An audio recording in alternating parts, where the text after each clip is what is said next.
मियां साहब, ये पाकिस्तान, पहले तो मुझे ये बताएं कि ये रॉकेट फोर्स जो है इसका क्या मकसद है। वैसे तो रॉकेट टेक्नोलॉजी में अपना लोहा खैर से हमने मनवाया है, लेकिन ये मज़ीद इसकी क्यों ज़रूरत पेश आई और इसकी तफसीलात क्या हैं आपके पास जी। और कल फिर आपका वो जो आपने जो एक करीब से ये हथियार देखे, आपको ब्रीफिंग भी मिली, तो ज़रा इस पर रोशनी डालिए प्लीज़। Thank you. वो चेंज हो चुकी हैं क्योंकि ये जदीद जंग है और जदीद जंग जो है वो जदीद तकाज़ों के साथ ही लड़ी जाती है। और अब जो जंग है वो मिज़ाइलों की जंग है, जहाज़ों की जंग है और रॉकेट्स की जंग है और ड्रोन्स की जंग है। एक बहुत बड़ी नुमाइश इस्लामाबाद के अंदर इस यौम आज़ादी के मौका पर यहाँ पर लगी और वहाँ पर बहुत से रॉकेट्स और जो ड्रोन्स हैं वो देखने को मिले। वहाँ पर J-10C का जो है मॉडल देखने को मिला। वहाँ पर जो है वो JF थंडर का जो है मॉडल पड़ा हुआ था। वहाँ जो फतेह-1 है जिसने जाकर तबाही मचाई थी उसका जो है वो मॉडल पड़ा हुआ था। तो ये कायद साहब ये सारे के सारी जदीद तकाज़े हैं जंग के, जिसके लिए ये मिज़ाइल जो हैं बहुत ज़रूरी है। तो इसलिए एक बाकायदा तौर पर एक फ़ोर्स का ऐलान किया गया है ताकि एक जो रॉकेट फ़ोर्स है वो अलग से फ़ोर्स अपनी कमांड जो है वो होगी फ़ौज के अंदर।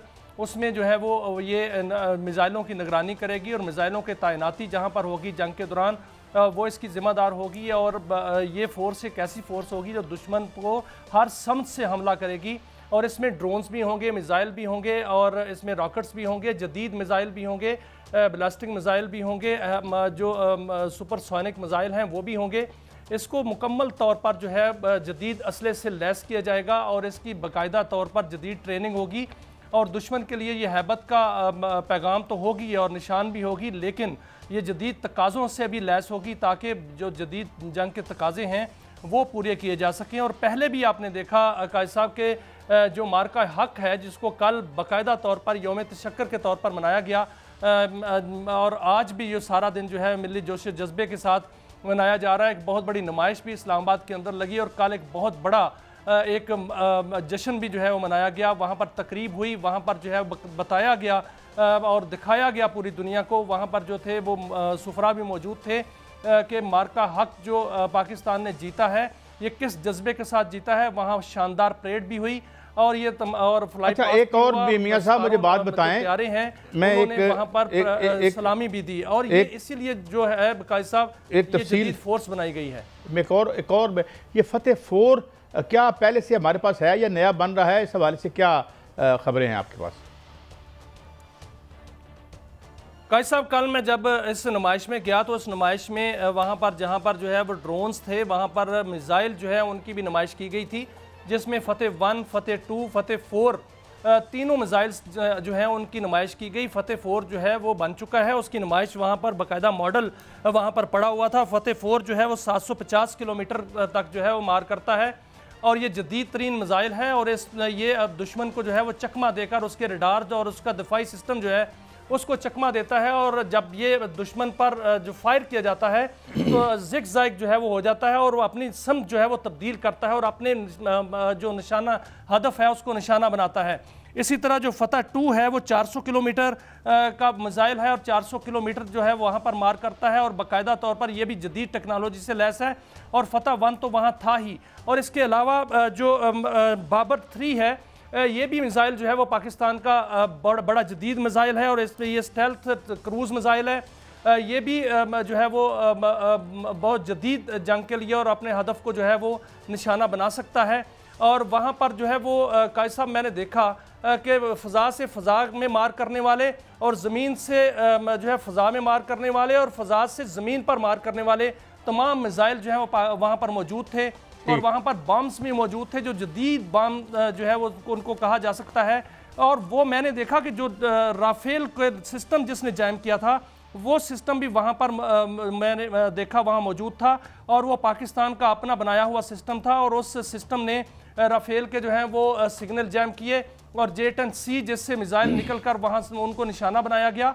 और कायद साहब ख़ास तौर पर एक वहाँ पर गन थी जो 53 किलोमीटर तक मार करती है, वो जदीद गन थी और वो वही गन थी जिसने ब्रिगेड हेडक्वार्टर जो है वो LOC पर दुश्मन का तबाह किया था और दर्जनों चौकियाँ तबाह की थी। वो गन भी वहाँ पर मौजूद थी। तो वो असला वहाँ पर जो है वो नुमाइश की गई थी जो मार्का हक में इस्तेमाल हुआ, और वह हर किस्म का असला वहाँ पर मौजूद था। वहाँ पर एयरफोर्स का स्टॉल था, वहाँ पर नेवी का स्टॉल था, वहाँ पर पाक आर्मी के स्टॉल्स थे, वहाँ पर अल खालिद और अल हैदर टैंक जो थे वो भी नुमाइश के लिए रखे गए थे। और इसके अलावा वहाँ पर बख्तरबंद गाड़ियाँ और वहाँ पर गन्स ऐसी जो थी गन्स जिनको AI के साथ जो है ऑपरेट किया जाता है कि एक रडार जो है वो दुश्मन की लोकेशन लेता है और वो अपना पैगाम जो है वो दूसरी उसको देता है रडार को, और वो गन को जो है वो पैगाम देती है और दुश्मन को 400 किलोमीटर के अंदर अंदर निशाना बना सकती है। और ऐसे ऐसे जदीद हथियार मैंने देखे, और वहाँ पर जो है वो दुनिया के बहुत से लोग जो है वो वहाँ पर आए हुए थे। और अच्छा, कुछ विजिटर कौन कौन थे मियां साहब, एक और बात बताएं, और अपनी असली कुव्वत भी देख रहे थे। ये जो आप कह रहे हैं कि सफीरान भी थे, तो किस किस मुल्क के लोग थे जो ये और ये जो है ये सिर्फ एक डिस्प्ले था, या ये कम जो असले की मंडी में भी क्या हम जो है हम ज़ाहिर है हम बेचते भी रहे हैं, जो और बेचने भी चाहिए, हमारा हक है, तो ये उस हवाले से भी कोई डायमेंशन थी इस नुमाइश की? कैसा जो नुमाइश है जिसमें अल खालिद और हैदर टैंक जो हैं वो इतने जदीद टैंक हैं कि वहाँ पर मौजूद जो नुमाइंदे थे पाक आर्मी के, उन्होंने बताया कि इसमें बहुत सी ऐसी टेक्नोलॉजीज़ हैं और बहुत सी ऐसी खसूसियात हैं जो अभी दुनिया में नहीं हैं। तो वो पाकिस्तान ने खुद जो है वो अपने तैयार किए हैं, अपने बनाए हुए टैंक हैं। तो इस तरह के बहुत सा असला वहाँ पर मौजूद था जो पाकिस्तान ने खुद अपना बनाया है, और वो उसकी बहुत मांग है। ये मार्का हक के बाद जो है वो पाकिस्तान तो मरकज़ निगाह बना हुआ है, और पाकिस्तान का JF थंडर बाकायदा तौर पर वहाँ पर जो है मरकज़ निगाह था। और JF थंडर आपको याद होगा कायद साहब कि जो बरतानिया के अंदर एक बहुत बड़ी नुमाइश हुई थी, वहाँ पर जो रॉयल शो हुआ उसमें भी इसने अपना लोहा मनवाया और वहाँ पर भी मरकज़ निगाह बना हुआ था। तो जितने सफारात थे कल की तकरीब में वो बाकायदा तौर पर वहाँ पर दंग भी थे, हैरान भी थे, और पाकिस्तान के मोतरफ भी थे, पाकिस्तान की अस्करी कुव्वत के। वहाँ पर शानदार परेड जो है उसका मुजाहरा किया गया। वहाँ जो हमारे SSG जवान थे उन्होंने जो है वहाँ पर मुजाहरा किया। वहाँ पर पाक फौज, पाक नेवी, पाक एयरफोर्स, उनके तमाम और पाकिस्तान रेंजर FC के दस्तों ने जो है वो शानदार मुजाहरा किया और पूरी दुनिया को दिखाया कि हमने जो मार्का हक जो है वो लड़ा है और उसमें कामयाबी हासिल की। और उसके बाद हमने बाकायदा तौर पर इसका जो है वो आज़ादी के तौर पर उसका जश्न भी मनाया है, और जश्न इसी को कहते हैं।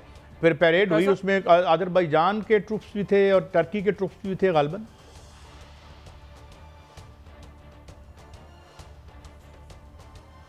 ये साहब आप मुझे सुन पा रहे हैं?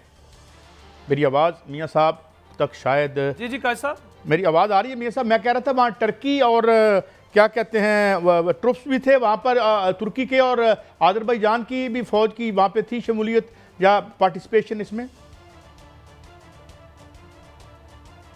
जी बिल्कुल कायद साहब, वहाँ पर तुर्किया जो है उसका भी एक दस्ता जो है उसने सलामी पेश की थी और परेड की। अजरबैजान का एक दस्ता था, उन्होंने भी परेड की और सलामी पेश की। वहाँ पर फ्लाई पास्ट भी हुआ और तैयारे जो हैं उन्होंने बाकायदा तौर पर फ़ज़ा में बुलंद होकर वहाँ जो स्पोर्ट्स कम्प्लेक्स था वहाँ सलामी दी और बड़ी गन गर्ज के साथ जो है वहाँ से सलामी देते हुए गुजर गए। और ये तमाम तकरीब जो है बड़ी शायान शान वहाँ पर मनाई गई। और उसके बाद वज़ीर आज़म ने ख़िताब किया, फील्ड मार्शल ने भी वहाँ पर ख़िताब किया। वज़ीर आज़म ने अपने ख़िताब में कहा कि हम रॉकेट फोर्स बना रहे हैं। उन्होंने भारत को बताया कि इस तरह जो है मार्का हक जो है जीता जाता है।